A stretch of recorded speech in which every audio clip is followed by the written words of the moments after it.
to the Brix squad. Thanks for clicking on today's video. So I'm reading this book by a lady named Gretchen Rubin, right? She wrote some amazing books. The book that I'm currently reading is called Better Than Before. Great book, pick it up, but that's not what this video is about. She mentioned something in this book that kind of made a light bulb go off for me. And she spoke about 4 personality types or 4 tendencies. So there was the upholder, the questioner, the obliger, and then the rebel. And I thought when she explained this to me, it was kind of profound. It was like something went off in my head because it relates so directly to weight loss. And a lot of people are not aware of their personality types. And if you can just become aware of your personality type and learn how to work with yourself and learn how to stay out of your own way, this can be something that can really help you reach your fitness goals.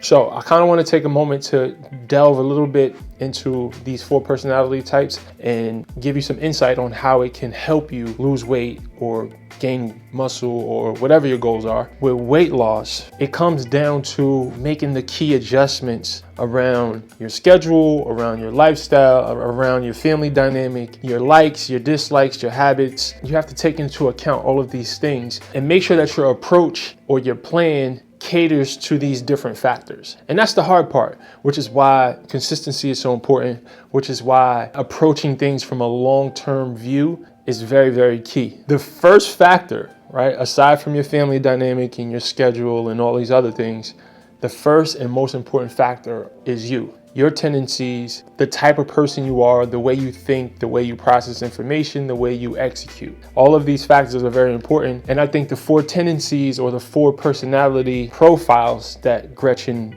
discussed in her book relates really well to what we're trying to do in our lives. So Gretchen has a quiz that you can take online. The information for that is in the description. And also to buy her book, I have an Amazon link in the description for that as well. But I took the quiz and to my surprise, not really, I'm being sarcastic, I'm an upholder, which means, well, let's just talk about the upholder first. Upholders meet outer and inner expectations. They're both equally important to them. So upholders, most of us are not upholders. And let me tell you this, I wasn't always an upholder. I decided to become an upholder, but I'll get into what I was before a little bit later in the video. Upholders normally don't have issues with making commitments to themselves, or they don't have any issues with forming new habits. But let's not talk about the upholders because most likely the upholders don't need this information. So the second personality profile that she speaks about is the questioners. They do something if it makes sense to them. They don't do anything that they consider unjustified or irrational. They're the people that say, why would I do that? Why would I listen to you? They make sure everything meets their inner expectations. And if it fails to meet their inner expectations, they will resist it. So to tie this into a fitness goal, if you find that you're a questioner, I think it's important to get guidance or information from sources that you cannot question. Because if there's any inkling of doubt in the validity of that source, a questioner is definitely going to question it, which won't make it effective. The next profile is the obligors. So obligors normally meet outward expectations, but they struggle to meet inward expectations. And this is typically the profile that I see the most with my online coaching clients.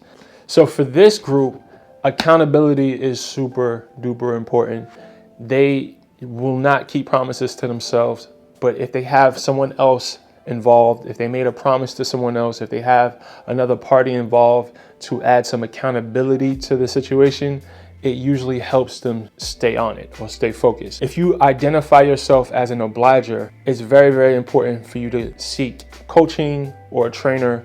And that's the value that I think I provide my clients with my online coaching service. It gives you accountability. And I think accountability is very, very important when trying to reach any sort of fitness goals. So if you are an obliger, hire a coach. If you can't hire a coach, I would definitely find a friend to go on this weight loss journey with, or whatever journey you're on together. You guys keep each other accountable.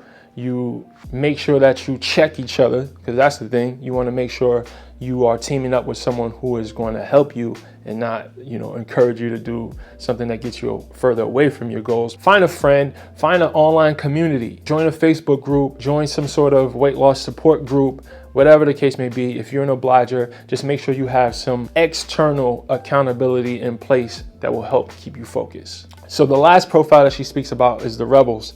Now this group, You guys are an interesting bunch because honestly, there's no hope for rebels. Rebels are people who normally resist all expectations, outer or inner. They do what they want in their own way and on their time. If you tell them to do something, most likely they're going to resist. If you identify yourself as a rebel, for one, you got to make the decision to stop it, especially if you need guidance, if you need support. The rebel mentality, it sets you up for failure in every area of life. We all need help. We all need guidance. We all need support. We all need someone to check us sometimes. And that brings me to my final point. If you identify that your personality or your profile is something that doesn't align with your goals, that's not going to get you to where you're trying to go in life or in fitness, then you simply can make the decision to change that. And I think the biggest factor that goes into your ability to change your profile is what's motivating you. Your why has to be something that's so important that you're able to dig deep within yourself to reform your habits, reform your philosophies on life, reform the way that you operate, right? Because if it's not working for you, the way that you think, the way that you move, if it's not something that's building you up, if it's something that's self-defeating, then you need to give it up. And it starts with a decision, and it's something that happens incrementally. It's not something that's going to happen overnight. You got to be patient, but it's very important to have self-awareness. Identify which profile you fit under and make the necessary steps to change that, or to work around your tendencies or your habits in order to set yourself up for success. If you're an obliger, make sure you have that external accountability in place. If you're a questioner, make sure that you're getting your information from very reliable sources that doesn't leave much room for you to question. If you're a rebel, just drop that. You have to drop that whole rebel mentality. It's not going to help you. And if you're an upholder, salute to you. Keep up the good work.